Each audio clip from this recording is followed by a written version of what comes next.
Hello, and welcome to What's Your Story? We're so glad that you've joined us today. We have another exciting person with an exciting story to share with you. Our guest today is Linda Clark, who is a real estate manager with an asset management company in New Providence in the Bahamas. And she has been a fixture in the financial services industry for 25 years. And it's what we're talking to her about today is so interesting because she just was a part of an anthology book called Women Thrive, Volume 3, and it came out and hit the bestseller list the very first day. And so we want to talk to her about how she did that. So welcome, Linda Clark. Nice to have you with us. Good afternoon, Judy. Thank you so much for having me. It is such an honor and a privilege. Well, and it's so interesting because being a real estate manager with an asset management company, being in finance for all those years, holding all the international finance and banking law designations and certifications, and all of the things that you've done. You've got a project management certification. How do you just become an overnight best-selling author just right away? I will tell you the process of becoming a best-selling author, it seems as though, or it appears that it happened overnight, but the truth is that the process of writing with the other 11 women who co-authored the book has truly been a journey. We have been working on this project for 6 months, weekly meetings, and it's really become a bit of a therapy session, I think, in a lot of ways, because we all have our individual stories, all touching. They're real tear jerkers, if I were to be honest. And to have the support right off the bat, having the book released, having so much support, not just from our respective friends and families, but from persons in the community and in the world, really, who was just so excited to read and to hear us share our stories. It truly seems like an overnight sensation, but it is a labor of love. It's a labor of love. What made you decide to tell your story? I'll tell you, Judy, I have been on the fence for a really long time about sharing my story.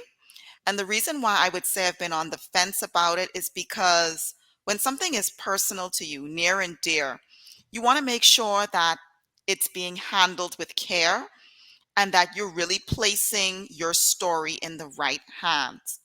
I struggled for the past few years deciding who and which entity would I want to share my story with. And one very fateful morning, 5 a.m., I was scrolling through looking for different women empowerment sessions, honestly, to attend. And I came across this advertisement from Women Thrive about sharing your story. I honestly didn't give it much thought, Judy. I sat right on my couch and I completed the application. And I'll say that I knew it was right for me because as I was asked to share a recap of my story and what I can contribute to this book, the tears just began to flow. And so from my heart, I believed that I was on the right path and I was really in the right place. And I'm so thankful that I was not proven wrong in this whole process. Right. Your story title is I Am Here. I Am Here. What is the story about?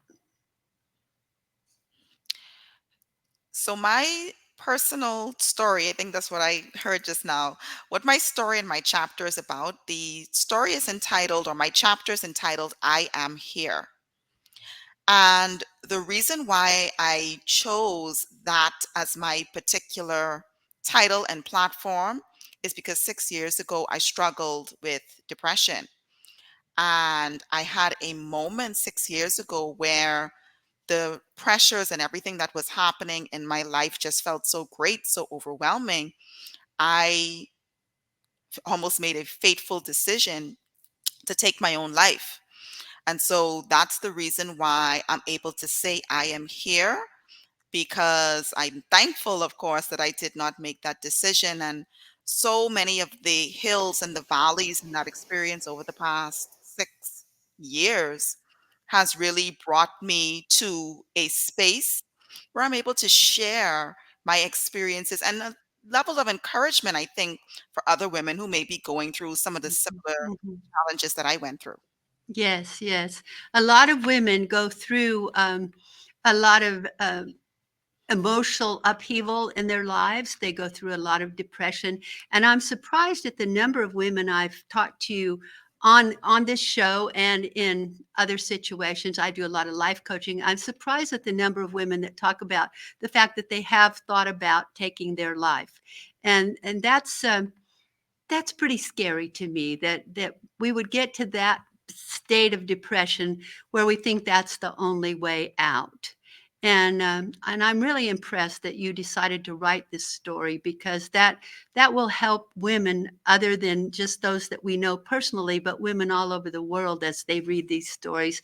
Um, what can readers expect when they dive into the stories of the other women who've co-authored in this book? What kind of things can they expect?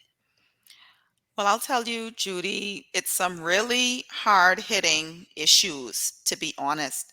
When I think about the stories and the personal experiences of the women who co authored this book, they are some very deep. Some people may use the word triggering based on your personal experience, but at the end of the day, each story represents our individual truths and what has happened to us and how we have overcome our different set of circumstances. And these things are ranging from, of course, again, sexual assault and medical tragedies and things that we believe we will never rise up and overcome. Breast cancer. It is a myriad and a spectrum, really, of very deep personal stories of women, and I'm so thankful that the common thread in all of this is that while, yes, we have endured, really, we've gone through these situations, we're all here, we're all standing so tall and so brave. And we're here to really be a light, as you said, to so many other scores of women and men, really and truly, who, and we can say confidently, I'm here, I overcame, and you can do so as well. Yes, yes, and they can. That's the great thing is that they can. So, what was the actual writing process like for you? Whew, I will share. The writing process for me, and I believe so many other women echo my sentiments, it's been therapeutic. We have our authors weekly calls every Friday at 12 noon, and it's actually become something that we've looked forward to as a group. I will share that my first Friday as a member of the group, we were already in tears because we started to share our individual stories in terms of what brought us together to co author this book. And we have found that through the writing process, it has just been authentic sharing. I think we've all bared our souls in so many ways, and it hasn't been easy. It really hasn't been easy, to be honest. I know I went through a circumstance during the writing process that coincided with the anniversary of my mother's death. And I found that to be a moment where I was simply unable to write. I could not put pen to paper or edit my chapter without feeling grief, without feeling as though I couldn't move on, I couldn't move forward. And I think we've all had moments like that in our in our individual writing processes. And so it's definitely a hills and valleys type of experience where we experience the high and the euphoria of knowing that, oh my goodness, this book is real, it's going to happen. But then also reflecting on so many of the challenges that all of us took to get to this point. It has really created a sisterhood and a bond between all of us. And It has been a phenomenal experience, one that I don't know I can properly put into words, but I'm hoping that through that experience, you're able to really understand what this writing process has meant and to the other women in the book. Oh, yes, for sure. So, what is one takeaway that you hope that the reader will get from the book, and particularly from your chapter? What is that one takeaway that you think that it would be fabulous if everybody could just say yes to that? The one takeaway, and I've shared this previously, where I am in the Bahamas, the idea of reaching out to someone professionally for professional help when you're struggling, something that isn't readily talked about. And we have found here locally, we're seeing increased instances of women who decided that the only way out is to take their own lives, and in some instances, the lives of their children along with them. Ooh. And I often wonder, Judy, would that woman or women, would they have made that choice if they knew that someone who was sitting right next to them went through it and they survived? To Mhm. be able to say, yes, I understand what you're going through, and to not have it sound like a cliche, but to come from a place of authenticity and to say, yes, I'm here for you.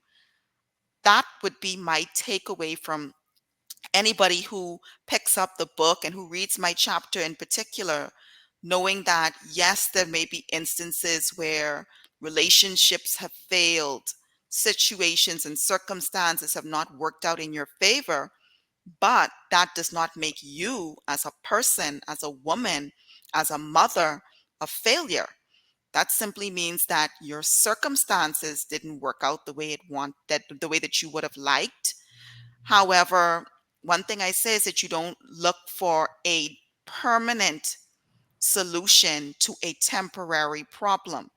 And if one person, one life, one woman can turn away from that decision to make that tragic choice and to pick herself up and say, I may not be where I want to be, but I'm determined to be here and I'm determined to push through, then I truly believe that each and every author of this book has done this project justice.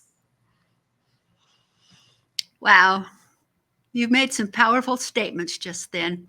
I love that, not making a permanent decision to a temporary situation. What a good piece of advice. What a good piece of advice to people. So what's next for you after the successful launch of Women Thrive Volume 3?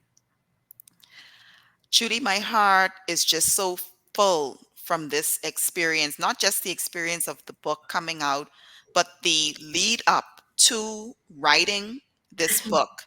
And it has really led me now to pursue that next step, that next chapter, which is to get into my life coaching certification and to really build a niche for women who've gone through similar situations that I have gone through and be able to really chart the course for their lives, chart the course for their goals, for their success, even as you're navigating through, in many cases, and in my case, motherhood, navigating through being a professional woman in a space and understanding that you don't have to put on a facade every single day. And it's okay to say, I'm not okay. It's okay to say, I need help. And that is really the basis. It is something that I truly believe has been placed on my heart. And I'm excited to take my passion in this season and really marry that with the tools, with the technical skills, and what is needed to really position myself as a life coach and as a keynote public speaker. I was just going to ask you because I saw in your resume that you've done incredible work with the Toastmasters organization, which is one of my favorite beginning places for speakers to start. You know, Toastmasters is an incredible organization, and I see that you've gotten your distinguished Toastmaster designation, and you've served in various leadership positions there. And I was just getting ready to say to you, is there a speaking career in front of you? Are you going to go international with your speaking? And then you said, and I'm going to be a keynote speaker. So I think that's really cool. Tell us more about what you'd like to do with the speaking and about your Toastmaster journey. I'll say that my Toastmasters journey began. I've been in the organization almost 4 years now, and I took my first big step in public speaking in Toastmasters last year. I was a speaker at the Toastmasters International Convention right here in Nassau, Bahamas, and I presented on the topic from cautious to courageous. And it is a journey of speechcraft, and it essentially outlines my experience in leading a group of my colleagues to become more proficient, more confident, and clear in terms of how they present themselves, and not just within their personal spaces, but also in the professional realm. And I've had many persons since the program indicate how they feel more confident and comfortable now presenting on a TV screen, presenting, speaking about the products that we offer here at my place of business. One of the individuals in my program, she's an attorney, and you will be surprised. She spoke about how when she appears in court, she's still nervous when she presents. And I had the opportunity to speak on that topic at the international convention last year to some 10,000, I think, plus people in total. So it was really and it was an overwhelming experience, but it was my first big step into positioning myself as a keynote speaker. And since then, I've presented on different workshops in terms of, I presented on how to lead with empathy in March during the World Happiness Fest that week. It was a Zoom workshop platform. And these are the type of conversations, Judy, that I really want to position myself in moving forward, speaking to groups of women, empowering groups of women, empowering them, and really motivating and inspiring them to be Mhm. their best selves. And that is something that I'm definitely excited about. I'm working with a coach now, and I am just elated about the path that I know that lies in front of me. Well, I think you definitely are a good representative of the things that you're doing. To be a life coach would be an incredible experience for the people who get the opportunity to work with you, because you're so clear about who you are and what you are and where you've come from and where you're going. So I really admire that in you, and I think that's going to be great that you're going to be a life coach, and on top of that, you're going to be out there speaking in the international market. I look forward to seeing you on some of those stages in the coming year.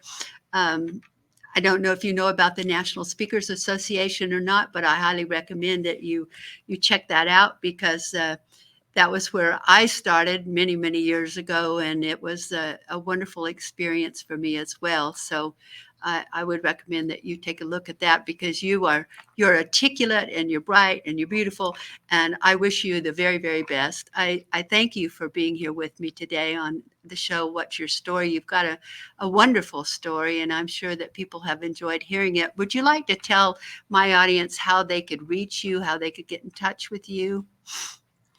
Absolutely. So you can find me on my link tree. So, Judy, I'll be more than happy to share that with you. And I also want to encourage everyone to, if you haven't already, grab a copy of the Women Thrive Volume 3. It's right now, it's on Amazon.